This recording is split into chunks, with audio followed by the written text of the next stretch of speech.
2 நாள் முன்னால் ஒரு சம்பவம் கோயம்புத்தூரில். என்ன, ஒரு பெண் காவலரை எஸ்பி உயர் பதவியில் இருக்கக்கூடிய ஒரு பாலியல் பலாத்காரம் செய்திருக்காரு. அதுக்கு ஒரு பெண் காவலரும் உடந்தை அப்படின்னு.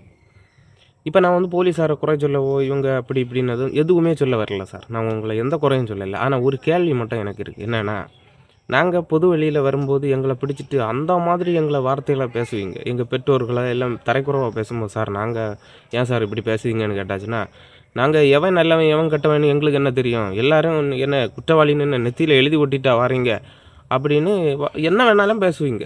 எங்களுக்கும் அதே ஸ்பாட்டில் திரும்ப பேச முடியும். ஆனால் பேசியாச்சுன்னா ஸ்டேஷனுக்கு கூட்டிகிட்டு போவீங்க. அன்னைக்கு பார்த்து எங்களுக்கு வலிப்பு நோய் ஏற்பட்டு செத்து போவோம், இல்லை மாரடைப்பு ஏற்பட்டு செத்து போவோம். இப்படி பல விஷயங்கள் இருக்குது. நான் எதுவும் பேச வரல. இப்போ நான் ஒரு கேள்வி கேட்க என்னென்னா, காவலர்கள் மேலேயும் பல பல புகார்கள் வருது.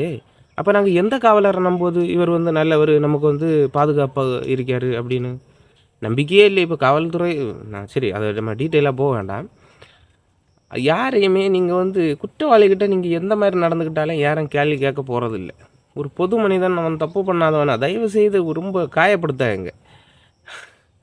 சரி, இதே டைமு இன்னொரு நல்ல போலீஸும் இருக்கார். நான் அவருக்கு அந்த கிரெடிட் கொடுத்தே ஆகணும்.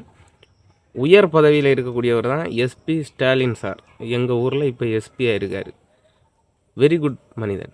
எனக்கு அவரை ரொம்ப பிடிக்கும். நான் டெய்லி ஒரு வாட்டியாவது அவரை திங்க் பண்ணாமல் இருக்க மாட்டேன். ஏன்னா நான் மொபைல் எடுத்தாலே அவருடைய நடவடிக்கைகள் வருது, நமக்கு வந்து ரொம்ப பிடிச்சிருக்கு. எதனாலனா அவர் சூறாவளி மாதிரி சுழன்றாரு, அதை பண்ணுறாரு, இதை பண்ணுறான். ஒரு ஏழை எளிய மனிதனுடைய புகாரை இங்கே கேட்க ஆள் இல்லாமல் இருந்து, இல்லை நீ வந்து குற்றம் செய்யலையா, உன்னுடைய புகாரை யார் மேலே வேணாலும் நீ கொடு, நான் நடவடிக்கை எடுக்கேன்னு ஒரு மனிதர் இருக்கார் தெரியுமா? அவங்க தான் கடவுளுக்கு சமமானவர்கள். நான் வந்து இந்த கடவுள் நம்பிக்கை அப்படியெல்லாம் நம்ப மாட்டேன். யாருக்கும் கிரெடிட்டே கொடுக்க மாட்டேன், யாரையுமே நம்ப மாட்டேன். இது நான் ஃபீல் பண்ண விஷயம், நானே பர்சனலாக அனுபவித்திருக்கேன். அதனால் எனக்கு அவருக்கு மேலே எனக்கு நல்ல ஒரு மரியாதை.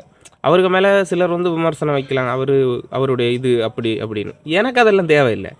எனக்கு என்னுடைய குரலை கேட்க ஒரு மனிதர் இருக்கார், அவர் எனக்கு பிடிச்சிருக்கு, அவருக்கு நான் கிரெடிட்டு கொடுப்பேன், அவரை விட்டும் கொடுக்க மாட்டேன். சரியா?